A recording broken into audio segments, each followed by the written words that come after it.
जरूर ठीक हो जाएगी, क्योंकि English is nothing, English is not a big deal, English is just like a piece of cake, ladies and gentleman. If you have a great enthusiasm, you can speak English, but you must have desire to speak. You must have desire to learn. You must have desire to develop your communication skill. After that, everything is possible. Hello, sir. Good morning to all of you. As you know that, guys, I have promised to you कि हम आपको 45 दिन का series चलाएंगे spoken English का. So ladies and gentleman, आज आपकी series का ये पहला दिन है और आज हम लोग शुरू करेंगे डे 1 ऑफ 45 डेज. सो अगर आप इस चैनल पे नए हैं तो आपसे मेरा रिक्वेस्ट है कि सबसे पहले आप इसको सब्सक्राइब कीजिए, शेयर कीजिए और अपने दोस्तों तक पहुंचाएं, क्योंकि ये वीडियो बहुत ही यूजफुल होने वाला है. और ये मेरा वादा है कि अगर सच में आप एक इंथुजियास्टिक पर्सन है इंग्लिश सीखने के लिए, अगर आप इंग्लिश बोलने के लिए ललायत हैं, तो आप इस सीरीज में बने रहे. और मेरा दावा है कि आखिरी वीडियो तक आप इंग्लिश बोलने लगेगा. तो विदाउट डिले हम लोग इस वीडियो को स्टार्ट करते हैं.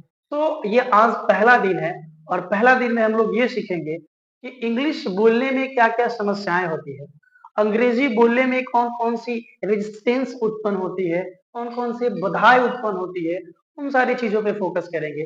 जैसे कि आप लोग पहले से बहुत सारा स्टेटमेंट सुने होंगे, कुछ कहानी सुने होंगे कि समस्या का समाधान से पहले समस्या पता होना चाहिए. उसी तरीके से if you want to speak English, so first of all I think you must have know about the problem of speaking English. So ladies and gentlemen, I am going to tell you what is the restriction in speaking. So एक quotation है बड़ा बेहतरीन कि 1000 मील की यात्रा पहले कदम से शुरू होती है. So ladies and gentlemen, the journey of 1000 miles begin with the first step. ये बड़ा अच्छा कोटेशन है, इस पे आप हमेशा फोकस कीजिएगा कि आपको अगर मीलों दूर चलना है तो उस दूरी को तय करने के लिए पहला कदम उठाना ही पड़ेगा. तो अगर आप चाहते हैं कि हम एक फ्लुएंट स्पीकर बने, आप चाहते हैं कि हमारी इंग्लिश बहुत बेहतरीन हो जाए, तो सबसे पहले you have to speak whatever comes on your mind. आपके दिमाग में जो कुछ भी आता है, थोड़ा आता है, बहुत आता है, उसे बोलना होगा. ये मेरा एक्सपीरियंस है, हर लोगों का अपना अपना थॉट होता है. ठीक है. और एक और कोटेशन है जो कि बहुत जरूरी है, और ये जरूरी इसलिए है क्योंकि इंसान अपनी काबिलियत भूल गया है, इंसान अपनी क्षमता भूल गया है, इंसान अपना पावर भूल गया है. जबकि गॉड बोलता है हमेशा ये human has unlimited power but maximum people use the power in a limit. इंसान के पास एक अनलिमिटेड शक्तियां हैं, अनलिमिटेड पावर है, लेकिन इंसान उन सारी शक्तियों को सीमित कर दिया है, लिमिटेड कर दिया है. तो आपको अपनी शक्तियों को अनलिमिटेड करना है और फिर दिखाना है who are you. Okay, so let's start this video. आपकी स्क्रीन पे दिखाई दे रहा है dear, what is English. Of course मैंने बोला था ना कि समस्या के समाधान से पहले हमें समस्या पता होना चाहिए कि प्रॉब्लम क्या है. तो उस प्रॉब्लम का नाम है इंग्लिश. तो सबसे पहले ये जानेंगे व्हाट इज इंग्लिश. इंग्लिश कुछ नहीं है my dear, English is just like a language. English is just like a language.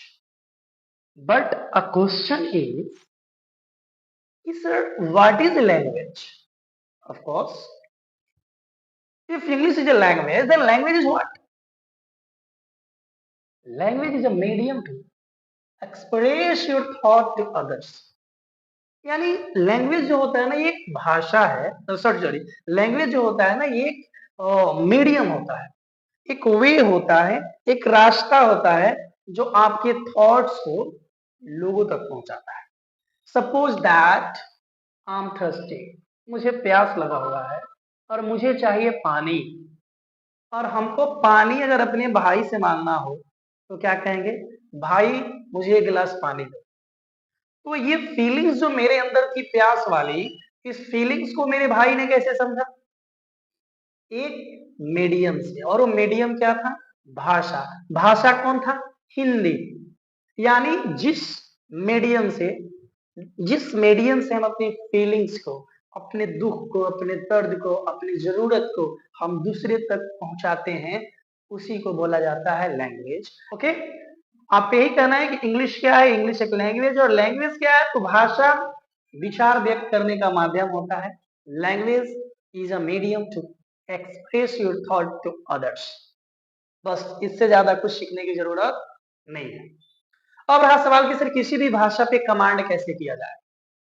तो कमांड करने का दो तरीका है। पहला कि आप उस कंट्री में चले जाए जिस कंट्री की वो भाषा है। फॉर एग्जाम्पल, अगर कोई अंग्रेज आकर यहाँ 40 इयर्स तक इंडिया में रहने लगे तो क्या उसे हिंदी नहीं आएगा? ऑफ कोर्स आएगा। अरे 40 इयर्स का अगर 5 ईयर, 3 इयर्स, 2 इयर्स भी रहे तो उसको हिंदी बोलने आ जाएगा। बिल्कुल इसी तरीके से अगर कोई इंडियन व्यक्ति इंग्लैंड चला जाए और वहां वो अपना लाइवलीहुड चलाने लगे, जीविका चलाने लगे, तो उसको भी इंग्लिश आ जाएगा। तो पहला तरीका क्या था? पहला तरीका था कि आपको उस कंट्री में जाना होगा। कंट्री का मतलब ऐसे एनवायरनमेंट चाहिए जहां इंग्लिश लैंग्वेज यूज की जाती है। ओके, और दूसरा वे ये है जो हम इंडियंस यूज करते हैं। हम इंडियंस क्या यूज करते हैं? तो इंडियंस हम ये यूज करते हैं SMP फॉर्मूला। SMP फॉर्मूला का मतलब होता है सेंटेंस मेकिंग प्रोसेस। हम अपने सेंटेंस मेकिंग को स्पीड करते हैं और धीरे धीरे वन बाय वन करके हम पहले टेंसेस सीखते हैं, आर्टिकल सीखते हैं, क्या क्या क्या बहुत सारी चीजें सीखते हैं, वही सीखते हैं और फिर हम ट्रांसलेशन करने लगते हैं, फिर इंग्लिश बोलने लगते हैं। ये भी कुछ हद तक सही है। ओके, बट ये it takes too much time. ये of course it takes too much time, बहुत ज्यादा समय लगता है इसमें। अब हम क्या कर रहे हैं ना, अब हम SBT पे ध्यान दे रहे हैं, सिचुएशन बेस्ड ट्रेनिंग। ऑफकोर्स अब हमें सिचुएशन बेस्ड ट्रेनिंग लेनी होगी कि किस सिचुएशन में क्या बोलना है। फॉर एग्जाम्पल, मान लीजिए कि दो बंदे वहां झगड़ा कर रहे हैं कि मेरा पैसा किसने लिया, मेरा पैसा किसने लिया, इसके लिए वहां झगड़ा हो रहा है। ठीक है, और मैं जाके बोला अरे वेट वेट वेट वेट, मैं बताता हूँ किसने पैसा लिया। लेकिन जो मैं बताता हूँ सेंटेंस है, ध्यान दीजिएगा, मैं बताता हूँ, मैं बताता हूँ, ये तो हम पढ़े ना बचपन से टेंस में कि जिस हिंदी क्रिया के अंत में ता है, ती है, ते है, ये प्रेजेंट इंडेफिनिट होता है। बट यहाँ तो मामला गड़बड़ है ना। मैं बताता हूँ, दो बंदे झगड़ रहे हैं एग्जैक्ट टाइम पे, और वहां तीसरा बंदा गया बोला मैं बताता हूँ किसने पैसा लिया। इसका मतलब वो कहना क्या चाह रहा है? मैं बता रहा हूँ, मैं बता रहा हूँ। तो रहा हूँ मीन्स ये कंटिन्यूटी है, तो ये हमारा प्रेजेंट कंटिन्यूअस टेंस है ना। तो हमें इस हिंदी के चक्कर में नहीं पड़ना है। और इस हिंदी के चक्कर में क्यों नहीं पड़ना है? क्योंकि ये चीज मैं बताता हूँ, ध्यान से सुनिएगा। क्योंकि सबसे पहले ये हमें जानना है कि हिंदी और इंग्लिश में दूर दूर तक कोई रिश्ता नहीं है। क्या जब अंग्रेजों ने गो बोला था तो उसका मतलब वो जाना समझते थे क्या? नहीं ना। अंग्रेज ने जब एप्पल देखा होगा तो उसका नाम वो सेब जानते थे क्या? नहीं ना। अंग्रेज ने जब सन बोला होगा तो क्या उसका हिंदी वो बेटा जानते थे क्या? नहीं, क्योंकि हिंदी उनका लैंग्वेज ही नहीं था ना। तो इसका मतलब ये है कि अगर हम इंग्लिश बोलना चाहते हैं तो हमें इंग्लिश में ही सोचना होगा। और इंग्लिश में कैसे सोचना है मैं बताऊंगा।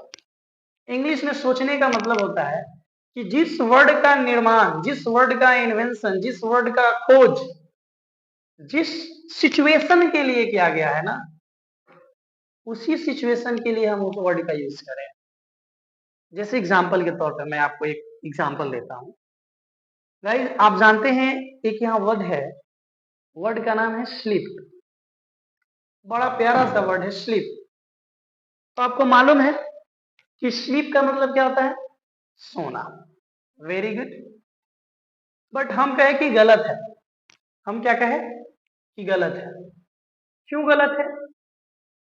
क्योंकि अंग्रेजों ने ये स्लीप जब बनाया था ना, तो उस सेंस में बनाया था कि इसका मतलब 7 से 8 घंटे की जो नींद होती है, 7 से 8 घंटे की जो नींद होती है, जिसे रात में लिया जाता है। बट मेरे दोस्त, हम तो दिन में भी सोते हैं ना। तो जब हम दिन में सोते हैं, और अंग्रेजों ने जो वर्ड बनाया वो रात के लिए बनाया, और अंग्रेज भी दिन में सोते हैं, तो उन्होंने दिन में सोने के लिए एक दूसरा वर्ड बनाया, जिसका नाम है सिएस्टा। क्या नाम है डियर? SIESTA, siesta. सिएस्टा का मतलब होता है 2 से 3 घंटे का नींद, जो कि दिन में लिया जाए। ठीक है। लेकिन हम लोग क्या करते हैं, अगर घर में कोई भाई सोया हुआ है दिन में, मम्मी भाई सो रहा है, he is sleeping, he is sleeping, ये प्रॉब्लम है। प्रॉब्लम क्या है कि हमें उस वर्ड को वही यूज करना है ना, जहां के लिए वो बना है। जैसे आप देखिएगा, कभी कभी कुछ लोग, जैसे मैं अभी चेयर पे बैठा हूँ और मैं पढ़ाते पढ़ाते थक गया और 10 मिनट के लिए मेरी आंख लग गई, फिर मैं उठा, oh my God what am I doing.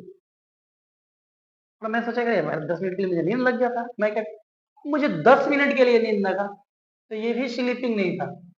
इसके लिए वर्ड यूज होता है नैप। क्या यूज होता है? Nap. I was taking a nap. मैं झपकी ले रहा था, मैं सो गया था। इसका मतलब मैं स्लीपिंग में मोड में नहीं था। मैं 10 से 15 मिनट में अगर सो के उठ गया, मतलब मैं झपकी लिया है थोड़ा सा, टेक अ नैप। 2-3 घंटा अगर सो जाता, I was taking a siesta. लेकिन अगर रात को सो रहा था, आई वाज स्लीपिंग।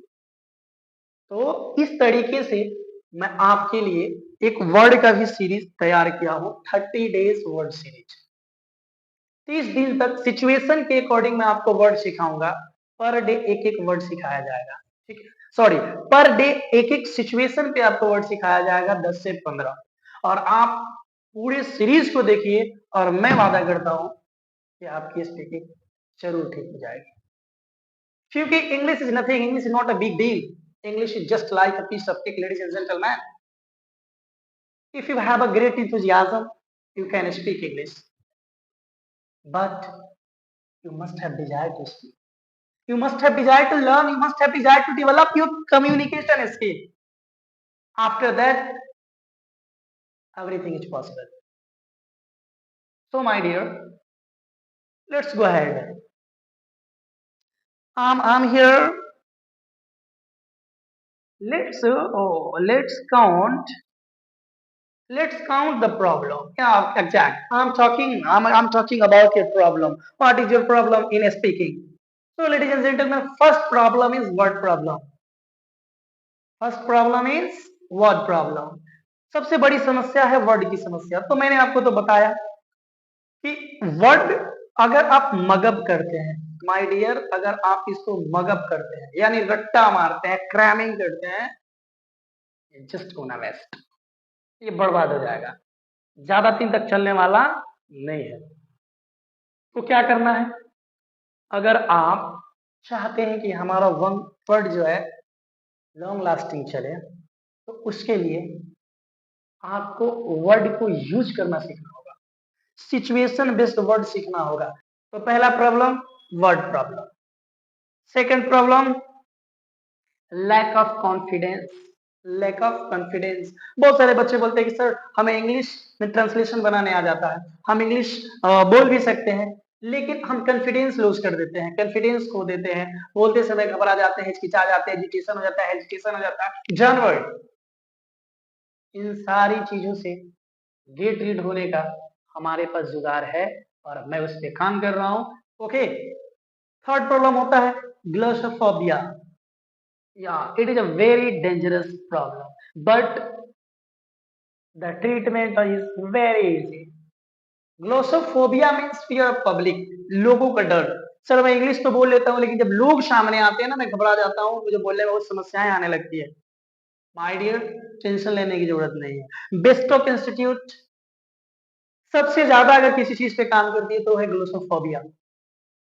और ग्लोसोफोबिया मींस बी एक्सट्रोवर्ट, या एक्सट्रोवर्ट बनना है हम लोगों को। हिंदी बोलो, इंग्लिश बोलो, उर्दू बोलो, अरबी बोलो, फारसी बोलो, पंजाबी बोलो, तेलुगु बोलो, डजेंट मैटर, बट बोलो। लोगों के सामने बोलो, दहाड़ के बोलो, मॉड्यूलेशन के साथ बोलो। ये होता है communication skill. Communication means not speaking English. Communication skill means you have you must have skilled in everything. Okay, third problem is rules of grammar. Sir बहुत सारे रूल्स हैं, कैसे मैं इतना सारे रूल्स को कवर कर पाऊंगा, कैसे बोल पाऊंगा? माय डियर, बहुत सारे रूल्स नहीं पढ़ने हैं, बट हाँ, ग्रामर की बेसिक नॉलेज तो होनी ही चाहिए, because without grammar you can't speak. But if you want to go in a deep, so it takes too much time. अगर आप बहुत ज्यादा डीप में जाके ग्रामर सीखना चाहते हैं तो इसमें बहुत ज्यादा वक्त लगेगा, लेकिन हाँ, उतनी ग्रामर आपको जरूर आनी चाहिए जितनी हम स्पीकिंग में यूज करते हैं। ठीक है, अब मैं आपको बताऊंगा कि वो सारे के सारे टॉपिक कौन से हैं। ओके, बस आप आखिर शुरू से लेकर के आखिर तक बने रहे। थर्ड प्रॉब्लम है गेट नर्वस। सर मैं नर्वस हो जाता हूँ, सर मैं परेशान हो जाता हूँ, मुझे समझ में नहीं आता कब सब्जेक्ट यूज करूँ, पहले कौन सा वर्ड को लाऊं, ऑब्जेक्ट क्या है, वर्ब क्या है सर, एक्शन क्या है सर, नहीं क्लियर नहीं हो पाता। Don't worry, interview face, interview face करने में आपका प्रॉब्लम है ना, यानी आप यहाँ इंटरव्यू फेसिंग करने के लिए हैं, तो आप टेंशन ना लें। यहाँ पे डेमो लिया जाता है, तैयारी कराया जाता है इंटरव्यू को क्लियर करने के लिए, इंटरव्यू की ट्रेनिंग दी जाती है। इंटरव्यू में क्वेश्चंस कैसे होते हैं, आंसर्स कैसे होता है, कुछ कैसे वहां सीटिंग करना, आपका गेस्चर क्या होना चाहिए, पोस्टर क्या होना चाहिए, everything will be discussed here. Okay, and the next one is to impress other. ये प्रॉब्लम नहीं है माय डियर। अब मैं आपको ये सिखा रहा हूं कि why are you here, why are you here. So your answer is, sir, I'm here to impress others. I'm here to impress any other person. I'm here to impress my girlfriend. I'm here to impress my boss. I'm here to impress my manager. I'm here to impress my director. I'm here to impress my family. I'm here to impress the world. Of course, everyone is learning English just because of impressing the world. तो ladies and gentleman, अगर आप सच में लोगों को Impress करने के लिए English सीख रहे हैं, तो मैं जानता हूं, मुझे यकीन है कि आप 45 डेज में अच्छे खासे इंग्लिश बोल लीजिएगा, क्योंकि इंप्रेस करने के लिए एक अलग जुनून होता है। अगर वो जुनून आपके अंदर है, मतलब आप सफलता के बहुत करीब। और लास्ट है पर्सनालिटी डेवलपमेंट, पर्सनालिटी बिल्डअप। अगर आप यहाँ अपना पर्सनालिटी बिल्डअप करने के लिए हैं, if you want to become a personality to a person, अगर आप एक पर्सन से पर्सनालिटी बनना चाहते हैं, तो आपको इंग्लिश लैंग्वेज आनी ही चाहिए। But I want but I would like to say a line, I want to say a line, English is just a language, English is not a knowledge. Hello hello hello, English is, English is just a language, it is not knowledge. English जरूरी है, लेकिन हर काम से ज्यादा जरूरी नहीं है, knowledge होना चाहिए। ठीक है, what should I do to learn English? English सीखने के लिए हम क्या करें? इंग्लिश सीखने के लिए आपको कुछ स्टेप्स फॉलो करने होंगे। पहला स्टेप है कंटिन्यूटी। या you have to continue on this platform, you have to continue with your habit to speaking, you have to continue with your every activity, and the second thing, give your 100%। आपको अपना 100% देना होगा, आपको अपना 100% देना होगा, भले आप 45 days he they, but they. And the last one is ओबे योर ट्रेनर्स, जो भी आपके ट्रेनर्स हैं उनका कहना मानना होगा। ओके, अगर बोल रहे हैं ये गलत है मीन्स गलत है, सही है मीन्स सही है, ऐसा भक्त नहीं बनना है। अगर बोल रहे हैं कि सही है, और वो सच में सही है तो सही है, नहीं तो सही नहीं है। ऐसी कॉन्फिडेंस आपके अंदर होनी